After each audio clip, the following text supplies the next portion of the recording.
Yeah, Yeah, so I was out last week with you were. either it was I mean, it could have been a cold, but more than likely it was a severe allergy situation. Uh, Hmm. Weed is pollinating right now or whatever, so it got bad enough where Kayla was like, yeah, you're gonna see a doctor. And Damn. I have intense doctor fears. Obviously, I'm a Uh-huh. hypochondriac, and that's a huge problem for me. So she was like, I'm setting you up an appointment at the nearby clinic. And I was like, okay. And then she's like, hey, they have a telemedicine like appointment. You can just do it over that. Is that more comfortable for you? I was like, yeah, okay. Of course, I was like the whole time. Uh, and then she was like, okay, you have an appointment here at like 3 o'clock or whatever. I was still working and I worked through all of it. But I Yeah. struggled. And yeah, I just went through that and got like a Z pack or whatever, and that helped me through it. So I'm back and I'm still dealing with allergies, but huge improvement. Feeling good enough to talk a little bit. Yeah, I had to reschedule written and directed by as well. It was like, Oh man. yeah, it was a twofer. So Gotcha. Man, yeah, things have been bad all over, Lex. I know that you Texans are used to extremely hot weather, but Chicago is famous for being the windy city, and not mhm. just for our ample amount of Wendy's, Dave's famous burger locations. No, Mm. I'm talking about the fact that it's nice and cool usually, especially by the lake. And as someone who lives by the lake, I'm here to tell you it is currently 109 degrees. It's not fun. 100. It's Wait, not it's actually fun. 109. Well, it was 109 earlier today. Now it's calmed down a little bit, but it's still substantially hot in this place. Like the thermostat, even Okay, though we set it does to it feel 72, like oh, it feels like that much, or it actually hit that much? it hit 100 and 100. What did I say? 105? You said 105 it was in the car 109. today. Oh, well, I must have exaggerated a little bit. 105 is what it read in the car today. The Mm. real feel that they were touting was 115, which, God, That's been climate, it's oh, been all climate summer here, change. and Climate it's change is real, yo. rough. Yeah. It's real. Yeah. I live here for seasons, but one of those seasons shouldn't be hell. No, I Anyway, yeah, like I said, it's been weird. So one of my coworkers, around the same time you got sick, agree. Hmm. I would have had to reschedule anyway because work was kicking my ass. Because one of my coworkers, they had a family member, pass away. It's understandable.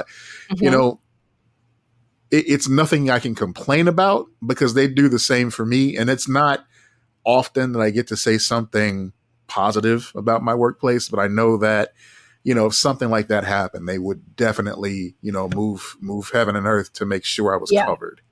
Yeah. Yeah, so I wanted to do the same, and that included sacrificing some vacation time, but we'll recoup that later on, and then the coup de grace. Um, yeah, my street kind of blew up. And by blew up, I Yeah. mean a water main burst. Those of you who follow me on social media and just get annoying texts from me all day anyway, you may have seen me send you a picture of a street-wide ditch in the middle of my block with a Hmm. man in it. And to give example of how deep this ditch was, the man was standing up and he was completely in the ditch. Yeah. When I drove, He was parting the Red Sea there. Like yeah, it was a real yeah. scary sitch. When I drove up to the block, once all the trucks and shovels left, I just saw ladders sticking out of the road. I'm like, this doesn't look right still. I don't think I can drive over that. And sure enough, yeah, it was an obstacle course getting here. So yeah, life's been active. Active. Yeah. Yeah. It's been a crazy one. I didn't even Man. really come into this episode prepared. I was like, we're just going with the flow. Yeah. We're just enjoying the company. Well, the Lex from 2 weeks ago did make some notes, so we got that going for us. That's good. That's good. That's true. We do have that. We do have that. So thank you, past Lex, for that. Yeah. Um, you have something in here called Planet of the Bass. What's that about? Bass. Planet of Bass. Oh, Uh, Planet is of the that Bass. song? Yeah, yeah, yeah. Now, I mean, they released a music video for it. Like, they got a quick turnaround time with that, which I was like incredibly impressed by. And releasing the full song and music video somehow made it even better, which shocked me. Did you get onto this TikTok phenomenon? Did you get into this? No, Because I I fucking love that song. I got nothing. I got nothing. What is Planet of the Bass? Wait, you haven't seen it at all? I haven't seen anything about this. No. I'm so hold on. I'm sending it. I'm sending it. I'm so excited. We're literally going to listen to you, Okay. Planet of Bass. You're going to Planet watch. of Bass. This is. I'm so excited. Get ready. Meanwhile, shout out to Warner Music for actually delivering their vinyl records. They actually sent them out, even though Ooh, I nice. ordered them months ago. It's always good to get post that contains vinyl records. Thank you very much to Warner Music. What is this? This looks like something from like the early 2000s. Exactly. DJ Crazy Times. Yeah. Wow. Is I this want from you to like know. I want you to know that he's a comedian. Okay. He did a quick TikTok with this girl. She's not actually singing. Oh, okay. All right. So that's actually traditional for these type of dance music tracks. Yes. You always get a woman, a stunt double. Yeah, she's not actually singing. She's also a TikTok comedian and influencer and everything like that. He made like 2 more videos, TikToks specifically. So the first one was just a TikTok, and then people were like, "Oh my god, this is amazing." Then he made a second one with a different girl. He made a third one with another girl, and then they made the official music video with the original girl, and she is the original girl. Then the day that this premiered, they went and the Jonas Brothers had them perform in front of like 100,000 people. Wow. So the Jonas Brothers are back together too. This is just full of surprises this day. Yeah. So this absolutely looks like a Spice Girls era music video. And I mean, yeah, it's pitch perfect for that era. The song is like also really good. Like it's really catchy. It's late in the game song of the summer, I think, personally. Lex, have you ever watched Eurovision? Have you sat through any of that yet? Right. So it's and people who come from that region who have that accent are like, how did he get the accent so perfect? Like it's Eurovision. Perfect. Wow. He turned the rhythm dial to sex. Yes. That's what he's about. Okay. All right. Yeah. No, he's an angel and she's the Virgin Mary, but yeah. Okay. Wow, this is a sight. Okay. So for anyone who doesn't know this, we can post it in the Discord. Yeah.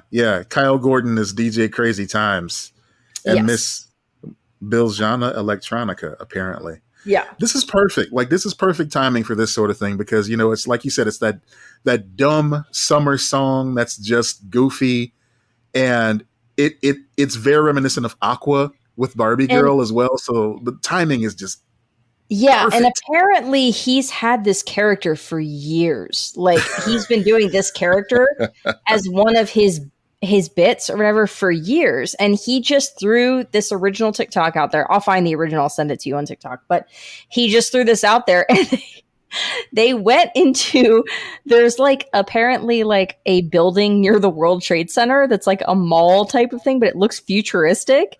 And they went and shot in there, but they didn't have permission, so they got kicked out. Like, so it's just, and then all of a sudden they're like, people are like, we want the full song. And he's like, full song and music video coming up. They produced that in like less than 2 weeks. That video, they got that out that quickly. Man. Okay. It's fantastic. Yeah. No notes. Good stuff. It's going to be stuck in your head for days. Well, shit. Yeah. You're welcome. Anyway, I was going to ask you what you thought of it. I didn't expect you to not know what it was. That's also very fascinating because that means we are on 2 totally different sides of TikTok. See, and again, it's beneficial to have a TikTok buddy like we have each other, so we can share videos from the other side with one another and Yeah. see what's going on that other side of TikTok. Yeah, because like my TikTok now is 90% people. For some reason, it's like, okay, do you remember that episode of Abbott Elementary Mm-hmm. where the principal had a live stream where she was selling her wardrobe during school hours? Yes. It's that every live I Yes. come across, it's somebody You're doing selling that now. stuff. Like they, Yeah. yeah, like they got Yeah. the No, idea same. from Abbott. I don't, I don't No, get no, it. no. That's same. I think because TikTok has launched a shop, they Mm-hmm. are pushing anything selling to the top of your queue. I think they're Yeah, fucking with the algorithm to make their store seem viable. I man, did I got to see tell you something I did see sad you could about get like that. a fucking PS5 for like $400 or whatever, like a heavy Yeah, discount because of it. But anyway, I don't trust that shit. And I'll tell you why. And this is kind of sad. Like, mm, I think I've mentioned on here before, like, I follow the guy that created the original Bop It mm-hmm, on TikTok. And mm-hmm, he's really interesting because he totally understands, like, this is his greatest invention mm-hmm, and everything else is like derivative of that, or it's only going to be second best. And mm-hmm. he completely understands. Like, he came up with a one button Bop It Yeah, where it's literally just the easy button and it just says Bop It every time. And you just push the button. So that's that's funny. He yeah. gets it. But he came up with this brilliant idea because he noticed that like a lot of kids were playing with those little silicone mats that have like Mm-hmm. the bubbles on there Yeah, that you can pop and little repop. pop things. Yeah. Yeah, so he came up with an idea where he'd make a handheld light up game where different bubbles would light up, you press them, and then you push this huge button on the back to reset the field. Mm-hmm. And every time you do that, it clocks how many you press, and then you start over, and Kind of you like see Simon. how. Yeah, kind of like Simon, exactly. So you see how high a score you can get. And I got one of these because I thought it was a brilliant fucking idea. And let me tell you, it is addictive. But then months later, I kept seeing these lookalikes pop up on Mm-hmm. TikTok. And it seems like, you know, he probably made them in a factory. He had them produced in a factory overseas because Yeah, he it was did. big enough that they sold them at Target, you know? Yeah. And I see these things pop up all the time now. Like somebody is live streaming themselves playing one of these. It's a little bit different, but it's the same mold basically. And I Yeah, don't think he's getting any money for that. that's something that was a situation with my dad's company. I know that they Uh, dealt with things like that. Like mhm. you have to be very careful what you send over. But at the same time, how else are you going to get manufactured on a mass level at the prices that they do? You know, Yeah. it's one of those things. That's why, like, I know that like it's sometimes it could be a joke or whatever, but like I really do value and think it's worth paying for things that are made in America or I'm going to tell you, made in a sustainable situation. yeah, absolutely. If you can buy American, continue to buy American because you want to support, you know, the real hardworking people that came up with the idea that produced the product. Obviously, you know, you want to support ethical as much as you can in general. I mean, it also Um, doesn't have to be American. Like you can buy something made in like Canada or whatever, but like it's probably going to be from a better resource, like a more ethical, hopefully, situation. yeah. I don't know. And of course, we're speaking to Americans in that aspect, you know, because we do have listeners overseas. So, you know, buy local basically is what we're saying more than Yeah, anything. yeah, if you can help it. Yeah, if you can help it. I mean, it's something that I don't talk about on the show that much because it will bore our listeners to tears. You know, I've started referring to these type of things as Colin Robinson conversations when I talk to D. Uh, like I can go on forever about it, and I know the person I'm talking to is tuned out, but I need to info dump. So Mhm. it's about Transformers. It's about action figures in general. Yeah, The you've been trans getting real into action figures lately, I've noticed. You've been talking exactly, about it more, for sure. and I don't talk about it on the show at all, which You is should funny. you should talk to Eric Crosby a lot about that because I should. I should. It's he'd be intimidating your though boy. because he's a flipper. He gets it. He knows the ins and outs of the business. You know, he goes hunting on the weekends Yes. and stuff. Yeah. Yes, this is true, but he also is not obnoxious about it. Like he will, like I went out hunting figures with him, and there were things that I wanted, and he would be like, "Yeah, that's not really my thing," but he would be like, "Okay, cool," and he'd help me find stuff. So hmm he's really cool about it. Like you're not going to have issues. I don't go to as many conventions as I used to a Hmm. few years ago, just because of the world as it is now. Yeah, But I that used to haven't be been one in of my years. favorite things, was like walking around the convention floor, Agreed. seeing a figure that I wanted to get, and then being like, okay, let me see if I can find it for a cheaper price, or let me see how long I can wait, maybe Haggle. until like the last day, and then haggle. Oh Exactly, yeah. trying to get them to sell it for a Eric lower was price. not good at haggling, so I used to haggle for him too, and I That's loved it. great. You're the I loved closer. it. You come in. Yeah. Like, oh shit, it's Lex. Especially and nowadays too, like I don't know if it's post COVID, if this is, but like, man, if you had cash Mm, was king. You I could see. you could haggle the shit. If something is, $30, but you've got 20 cash, they're not gonna have Yeah. to pay a fee on that. And if Uh, they're sketch, they don't have to tell anyone that they even made it. and they're Like, always sketch. Yeah. yeah. Yeah, of course. I And a lot of mean, them are. Yeah, they're really sketch. Some, not yeah. all, but so So they're willing to so work with tying it back into my original point, basically I was going to say, like, the Transformers toy line has gotten progressively expensive over you. the Okay. years, right? Yeah. So right now I'm looking at a an Optimus Prime that's still in the box, but it's not the Optimus Prime that turns into a truck. It's one that turns into a PlayStation 1. And I got this because I knew What? that it was a very limited market, Wait, I and want the to see market it. was, I'm going to send you a picture of it, right? Okay, good. So they came out with this, and then they came out with a Megatron that turned into a Sega Master System, right? So that's all fine and good.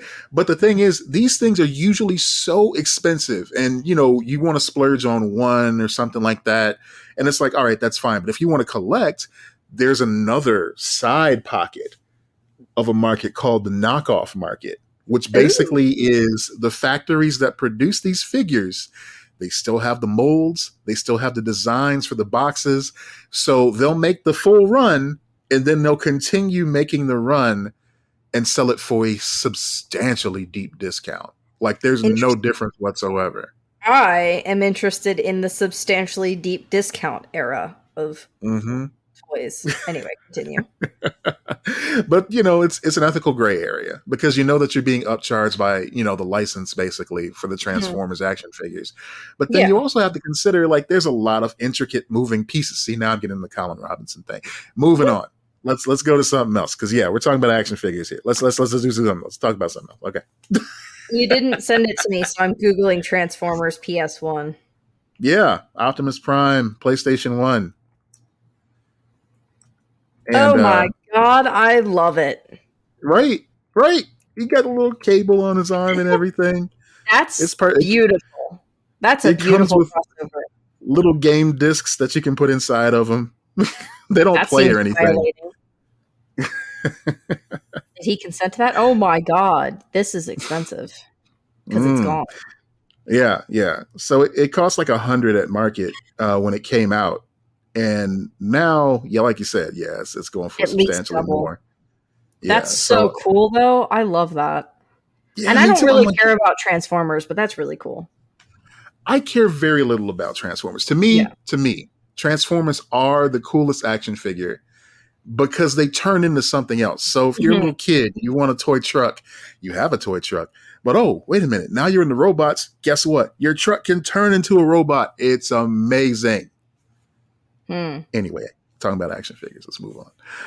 So, a That question reminds me, popped in my mind. we have a child's birthday party coming up, and he's at the right age. I wonder if he has a Transformer. That'd be a good idea. Now we're talking. He's still little, See, but yeah, he's still like Paw Patrol and stuff. But I'm like, Transformer?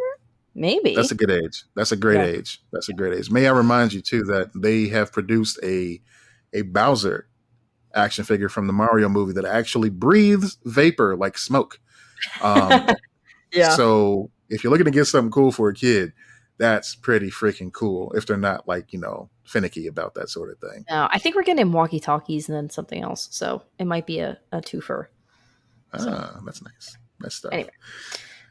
Let's talk about something that we both enjoy, and I'm sure many of our listeners enjoy as well. Over the Garden Wall. Over the Garden Yeah. Wall is currently streaming on Max, but it won't be in a scant few days because Warner Brothers bullshit. You know how they do. Yep. So we got that bad news. Since then, I've heard that it will continue to stream on Hulu, Mm-hmm. and it's I guess on Amazon Prime as well.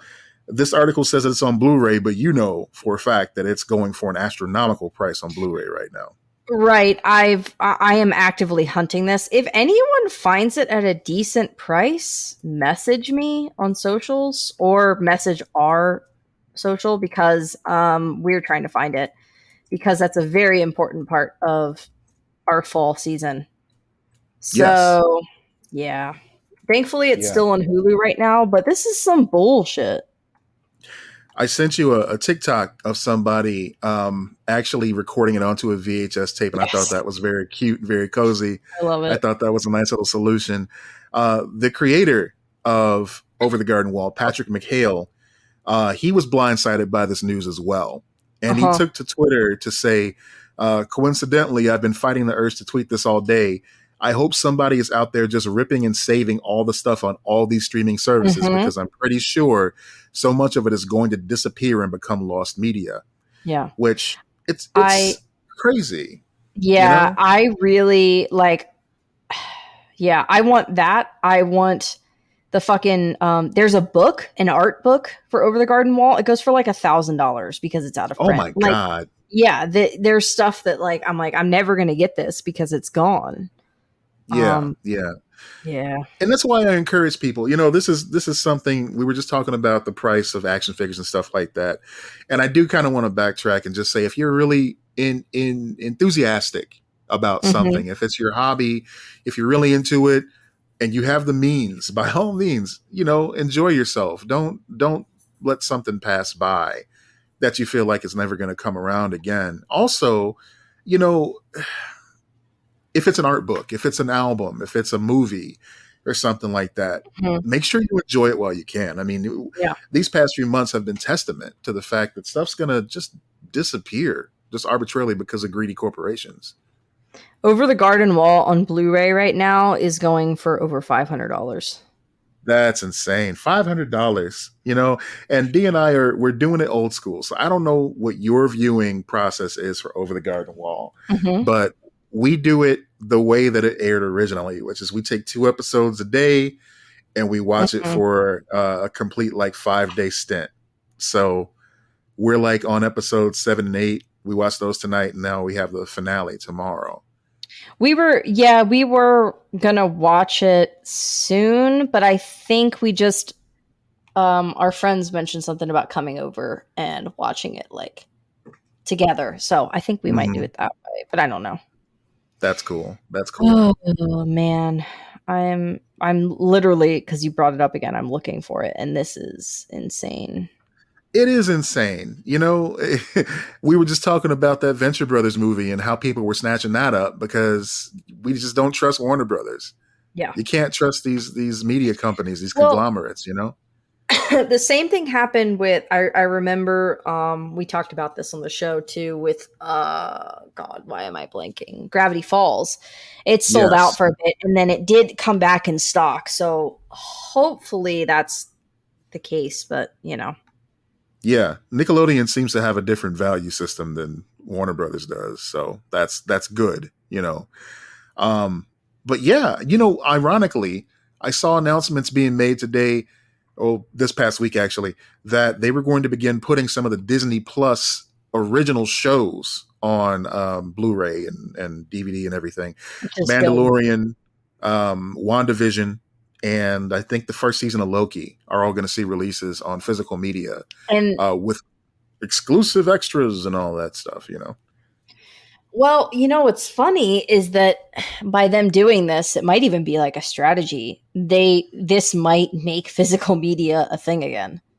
Yeah, yeah. I mean, it just comes full circle, Yeah. which is ironic because you know they tried to sell so many of us on buying discless gaming systems, Mhm. and now you're going to have to buy a separate thing to play a disc on. It's well, you know, Yeah. most people probably still have their last generation consoles too, so it's not that big of a hurdle to overcome. You Right. know, yeah, But when you got limited space and shit, sometimes you get rid of things because you can't have it anymore, you know?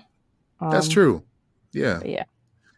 I just went through that this past weekend too. D and I were doing a little bit of late spring cleaning, late because it's late summer, and we were just cleaning out some storage containers, and we found a lot of DVDs that at one point were precious to us, and decided to part ways with them because they were viewable on streaming and were going for very cheap on eBay. It had to meet both qualifications. Yeah, that's basically what I had to do when I was clearing out, my things at my dad's place. I put some of it. Thankfully, my grandparents were able to store some of them, but I donated a lot. I could have tried to go sell them, but I had such a limited amount of time to be able to do it. And so Goodwill got like a massive, like the guy at Goodwill was like, "What the fuck?" when we brought it over. So yeah, I just didn't have a choice. I had to just kind of, go. That's kind of a good feeling too, though. Like, sure you can sell it and make a couple of bucks, but it didn't feel good. It felt terrible. No, it was very sad. It was a very emotionally taxing thing to have to do because, as we know on the show, I love my physical media, right? And that was something I shared with my dad as well. So it was another thing. It was just another thing, and it sucked. Yeah, everything's kind of raw right now. I understand, Yeah, but it's it's bittersweet for me just because I know that I'm not going to own this anymore, but I also consider the layer of dust I also was like, there. I also was like, fuck it, I'll rebuy it, I guess. Like, yeah. Especially with some of those DVDs that, you can get for like $2 or something if you go hunting for it. Mm-hmm. Mm-hmm. Whatever. You just have to sometimes you just have to let things go and move forward. Yeah. It's still not the worst purge that I've had, though. The worst purge that I went through was when I got into church and I got really serious about, staying on the straight and narrow and giving my time to God. And I probably shouldn't have got rid of those Kevin Smith DVDs, especially that original copy of Dogma, the collected, the special edition. Oh shit! That you can't even find online anymore. It didn't save you. You did all that, and it still didn't save you.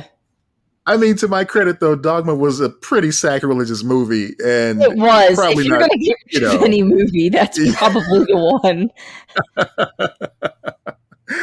It's a fantastic film, but at the time, for the mission that I was on, for the journey, for the path that I was taking, Dogma did not fit into that. Yeah, that's really funny. So, I mean, lesson learned. I need understand. to watch a movie within the Discord again at some point in the future because that was really fun. I agree. I totally agree. We need to do a fall movie viewing. We might need to ask our wonderful Discord people what to stream there. Get some old friends back in there and vote and all that good stuff. All right. Let's see. I had a passing thought, and it's what speed do people listen to our show? And you said they listen on speed. So I don't know what that's supposed to mean, but do you not listen to podcasts on speed? No. Well, when I edit it sometimes, but not when I go listen to it for fun. Gotcha. Yeah, that makes sense. Yeah. Let's see here. So I actually listen to like everything on a normal speed. Do people not do that? You know what? Sometimes I do. Sometimes if it's a longer podcast, I'll speed it up a little bit. It depends on the host. It sincerely does depend on the host. Okay. Welcome to Night Vale. When I was catching up on that, when I was marathoning that, I listened to it like at 1.25 speed, just because, there's a lot of content there. I know sometimes, what's his name? Mark Maron does speak kind of slowly, so I'll speed him up a little bit. But again, depending on the guest, because he matches the guest's energy. So if it's somebody who's a fast talker, then he matches that. So I have to. I'm very curious. Let us know, guys. Do you listen at a different speed or on speed? Don't tell us if you do it on speed.